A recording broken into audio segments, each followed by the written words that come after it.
ఇలా కొనుగోలు కేంద్రాలకు పోతే నా కళ్ళ ముందే రాళ్ళు పొలాలకెళ్ళి చీకటి దొంగతనంగా రాళ్ళు వేస్తే అనేక మంది రైతుల తలలు అడిగినాయి, అనేక మంది కార్యకర్తల కాళ్ళు చేతులు తలలు అడిగిన ఒక్కరోజే 18 వాహనాలు ధ్వంసం చేశారు. భారతీయ జనతా పార్టీ కార్యకర్తలు 18 వాహనాలు ధ్వంసం చేస్తే ఆ దారుణ సంఘటన వదిలిపెట్టే ప్రసక్తి లేదు. భారతీయ జనతా పార్టీ బీఆర్ఎస్ పార్టీని వదిలిపెట్టే ప్రసక్తి లేదు. అరే పాదయాత్ర చేస్తుంటే ఏ యాత్రకు ఎప్పుడు అడ్డుకుంటారో, ఎప్పుడు ఏ యాత్ర మీద దాడి చేస్తారో అని చెప్పి ఇలా కొట్లాడి ముందుకు పోయినటువంటి పార్టీ భారతీయ జనతా పార్టీ. అటువంటి సందర్భంలో అనేక సందర్భాలు భారతీయ జనతా పార్టీ యాత్ర మీద పోలీసులు బీఆర్ఎస్ పార్టీ కార్యకర్తలు కలిసి దాడులు చేసినటువంటి సంఘటన భారతీయ జనతా పార్టీ ఎప్పుడు మర్చిపోదన్నా. అరే కేసీఆర్ కుటుంబం ఒక ఊరికి పోతే భారతీయ జనతా పార్టీ కార్యకర్తలు నాకు గృహ నిర్బంధాన్ని పెట్టి అక్రమంగా కేసులు పెట్టి జైలు పంపి రౌడీ షీట్లు ఓపెన్ చేసి కమ్యూనల్ షీట్లు ఓపెన్ చేసి భారతీయ జనతా పార్టీ కార్యకర్తలు ఇబ్బంది పెట్టిన తీరు ఇలా భారతీయ జనతా పార్టీ ఎప్పుడు మర్చిపోదన్నా.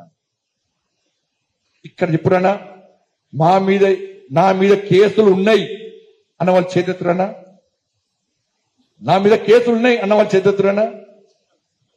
దాదాపు 50% కంటే ఎక్కువ కేసులున్నాయి. ఇష్టపడతా మన కేసులు పెట్టిండు కేసీఆర్ కొడుకు పెట్టిండు కేసులు. ఇష్టపడతా మన బీఆర్ఎస్ పార్టీని సిగ్గు లేకుండా ఇలా కాంగ్రెస్ పార్టీ బీఆర్ఎస్ పార్టీ డ్రామాలు ఆడుతున్నారు. బీఆర్ఎస్ పార్టీ బీజేపీ ఒకటని కాంగ్రెస్ వాడు అంటాడు, కాంగ్రెస్ బీజేపీ ఒకటని బీఆర్ఎస్ పార్టీ వాడు అంటాడు. కానీ ఇద్దరు టార్గెట్ ఎవరు బీజేపీ. ఎందుకు బీజేపీ అన్న మీరు ఏమని అనుకోండి. ఇక ఇంతకుముందు ఇది జరిగింది, ఇది జరుగుతుందా, ఇది సాధ్యమా అని చెప్పి మైండ్కి వెళ్ళి తీసేయండి. 2028లో ఈ తెలంగాణ రాష్ట్రంలో ఏర్పడేది భారతీయ జనతా పార్టీ. ఈ తెలంగాణ రాష్ట్రంలో వచ్చేది రామరాజ్యం. 100% రాసి పెట్టుకోండి. ఇది నా మాట కాదు, ఇలా ప్రజల్లో జరుగుతున్న చర్చ. మీరు ఏ అన్నంగా చేయండి, అబ్బా పొరపాటు చేస్తాం మేము కాంగ్రెస్ పార్టీ ఓటేసి, కానీ ఈసారి మాత్రం భారతీయ జనతా పార్టీ. అందుకే ఎంపీలు గెలిచామన్నా మనం, అందుకే 8 మంది ఎంపీలు మనం గెలిచినాం. ప్రజలు అసెంబ్లీ ఎన్నికల్లో పొరపాటు చేస్తాం మేము, ఏదో చిన్న పొరపాట్లను చూసి మేము భారతీయ జనతా పార్టీకి వేసిన ఓటు ఇలా కాంగ్రెస్ పార్టీకి వేసాం కాబట్టి పొరపాటు చేస్తాం. అతి తక్కువ సమయంలో ప్రజా వ్యతిరేకత చూడవన్న party Congress party. Congress party మీద ప్రజలకు పూర్తి వ్యతిరేకత ఉంది. కాంగ్రెస్ పార్టీ మీద చీరలు చూడరు. కాంగ్రెస్ పార్టీ మీద ఈ కేసీఆర్ నమ్మేస్తుందో ప్రజలు లేరు కాబట్టి ఇవాళ ప్రత్యామ్నాయం ఏమేది మళ్ళా ప్రజలు కూడా చర్చ జరుగుతుంది. ఏంటి అయిపోయిందన్నా, ఎప్పుడు ఎన్నికలు జరిగినా భారతీయ జనతా పార్టీ ఈసారి పక్కా పవర్ లోకి వస్తుంది అని చెప్పి ఒక ఆలోచన భారతీయ జనతా పార్టీ విశ్వాసం ఇలా ప్రజల్లో కూడా ఏర్పడ్డదంటే మీరందరూ కష్టపడి పనిచేస్తున్న తీరు వల్ల, మీరు ఇష్టపడి పనిచేస్తున్న తీరు వల్ల, మీరు చేస్తున్న పోరాటం వల్ల ఇలా భారతీయ జనతా పార్టీ మీద ప్రజలకు విశ్వాసం ఏర్పడింది, నమ్మకం ఏర్పడింది. అందుకే ఎట్టి పక్షం 2028లో జరిగే ఎన్నికల్లో ఎప్పుడు ఎన్నికలు జరిగినా కూడా భారతీయ జనతా పార్టీ ఈ తెలంగాణ రాష్ట్రంలో పక్కా అధికారం వస్తుంది, వచ్చి తీరుతుంది కూడా. విషయానికి గుర్తు రామరాజ్యం వస్తుంది, మోడీ రాజ్యం వస్తుంది తెలంగాణ రాష్ట్రంలో. ఆ రాజ్యం రావాలంటే ప్రజలు ఓటేయడానికి సిద్ధంగా ఉన్నారు. కానీ భారతీయ జనతా పార్టీ కార్యకర్తలుగా మనం సిద్ధంగా ఉన్నామా లేదా మన గుండె మీద చేసుకొని ఆలోచించాలి.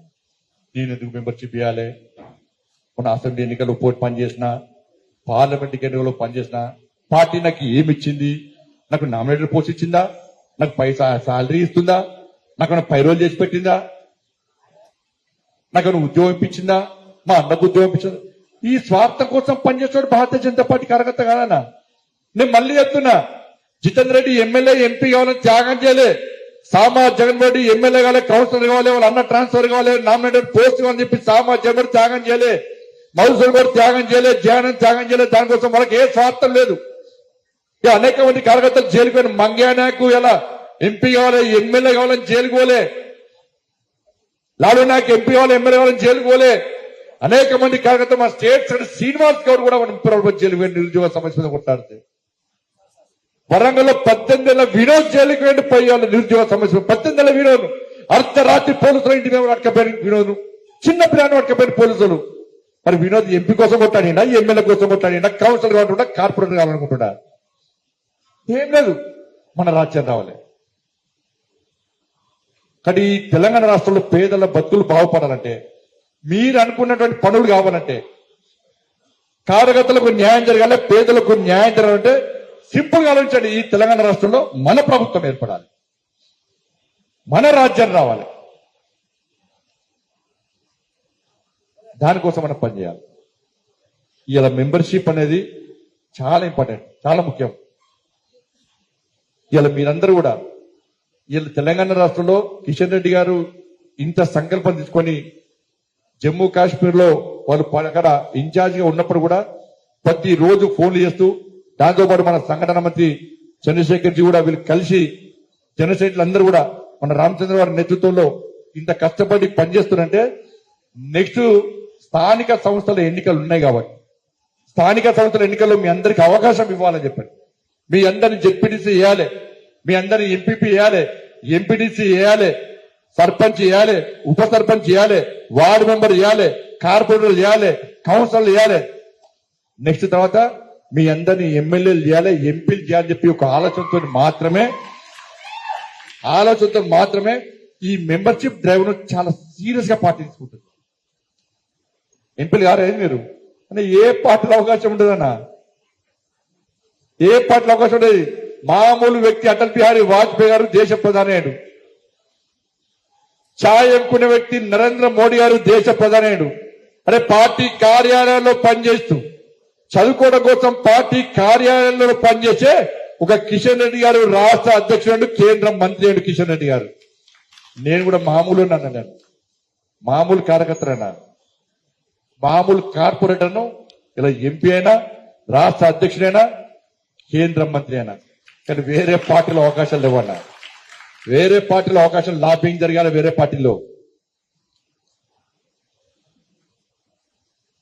పార్టీలో సామాన్య కార్యకర్తకు పెద్ద స్థాయి కాకుండా నేను ఎప్పుడు అనుకున్నాను. నేను ఎప్పుడు రాష్ట్ర అధ్యక్షుడు అనుకోలే, ఎంపీ అయితే ఎప్పుడు అనుకోలే, ఆలోచించలే, కేంద్ర మంత్రి అయితే కలలు ఊహించలే. నేను చెప్పినప్పుడు నరేంద్ర మోడీ గారికి ఎంఓఎస్ మీటింగ్ అయితే మీ అనుభవం ఏంటి, మీ ఆలోచన ఏంటంటే ఇదే నార్త్ బ్లాక్ లో నా ఆఫీస్. నేను ఎంపీ కాకముందు 2018లో అసెంబ్లీ ఎన్నికల తర్వాత నార్త్ బ్లాక్ లోపలికి పోవడానికి ప్రయత్నం చేసిన. అక్కడ పర్మిషన్ లేదని చెప్పి గేట్ దగ్గర ఆపేసాను. నేను పర్మిషన్ లేదని చెప్పండి, నేను ఒక సెల్ఫీ దిగి వాపస్ చేసిన. కానీ అదే నార్త్ బ్లాక్ లో బండి సంజయ్ ని నరేంద్ర మోడీ గారు మినిస్టర్ చేసి కూర్చోబెట్టినారు. ఇవాళ ఈ అవకాశం వస్తుందని అనుకున్నా, ఎప్పుడైనా అనుకున్నాను అక్కడ, ఎప్పుడైనా అవకాశం వచ్చిందా లేదా? ఈ అవకాశం మీకెందుకు రావద్దు? రావాలని ఎందుకు కోరుకోవద్దు? మీరు కావాలంటే పార్టీ పనిచేయాలి, కమిట్మెంట్ తో పనిచేయాలి.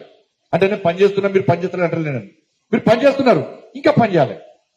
మీరు వేదిక మీద వాళ్ళు గుర్తిస్తారా? ఏమన్నా జైలు పోతాను. ఇలా మంగ్యానా గురించి ఎందుకు మాట్లాడతా, నేను లల్నా గురించి ఎందుకు మాట్లాడతాను, ఇవాళ వినోద్ గురించి ఎందుకు మాట్లాడుతున్నా, శ్రీనివాస్ గౌడ్ గురించి ఎందుకు మాట్లాడుతున్నా, జిల్లాలో కార్యకర్తలు జైలుకు వెళ్ళిన తీరు గురించి ఎందుకు మాట్లాడుతున్నా, లాఠీ దెబ్బ గురించి ఎందుకు మాట్లాడుతున్నా, కార్యకర్తలకు పడ్డ ఇబ్బంది గురించి ఎందుకు మాట్లాడుతున్నా. తప్పకుండా వాళ్ళకి గుర్తింపు 100% ఉంటుంది. కానీ గుర్తింపు కోసం పనిచేయాలి. నన్ను కిషన్ గారు చూస్తురా, నేను చేస్తా చూస్తారా, దానికోసం పనిచేయాలి. నిజంగా కమిట్మెంట్ తో పనిచేస్తే పక్క గుర్తింపు వస్తుంది. అన్న మళ్ళీ చెప్తున్నా, ఈ అవకాశం వేరే పార్టీ రాదు. ఇక్కడ ఉన్న వాళ్ళు ఎవరైనా ప్రధానమంత్రి అయ్యే అవకాశాలు ఉన్నాయి, ఇక్కడ ఉన్న వాళ్ళు ఎవరైనా రాష్ట్ర అధ్యక్షుడు అవకాశాలు ఉన్నాయి, ఇక్కడ వాళ్ళు ఎమ్మెల్యేలు కావచ్చు, ఎంపీలు కావచ్చు. కానీ దానికంటే ముందు స్థానిక సంస్థల ఎన్నికలు వస్తున్నాయి కాబట్టి మీ మండలంలో ఇక్కడ జిల్లా అధ్యక్షులు వచ్చి అన్ని మోర్చాలు, మీరు కూడా కంపల్సరీ ఒక లక్ష్యం ఉండాలి. ఎస్, ఎన్నికల ముందు ఎన్నికలు వస్తున్నాయి, నేను జెడ్పీటీసీ కావాలి. నేను జెడ్పీటీసీ కావాలంటే నా జెడ్పీటీసీ పదిలో ఎన్ని ఓట్లు ఉన్నాయి, నేను ఎంతమందిని మెంబర్షిప్ చేయించగలుగుతా, మెంబర్షిప్ అయిన ప్రతి వ్యక్తి కూడా ఒక కసి ఉంటుంది. ఎస్, నేను భారతీయ జనతా పార్టీ మెంబర్షిప్ తీసుకున్నా, నేను నరేంద్ర మోడీ గారి పార్టీలో నడ్డా గారి నేతృత్వంలో నేను భారతీయ జనతా పార్టీ మెంబర్షిప్ తీసుకున్నా కాబట్టి నా ఓటు ఎట్టి పరిస్థితిలో దేనికి వేస్తా అనుకుంటాడు, బీజేపీకి వేస్తా అనుకుంటాడు. వాడు పైసలు ఇచ్చిన ఓడు, పైసలు పనిచేయి, అప్పుడు కష్టపడాల్సిన అవసరం లేదు. మనకు పైసల గురించి ఆలోచించాల్సిన అవసరం లేదు.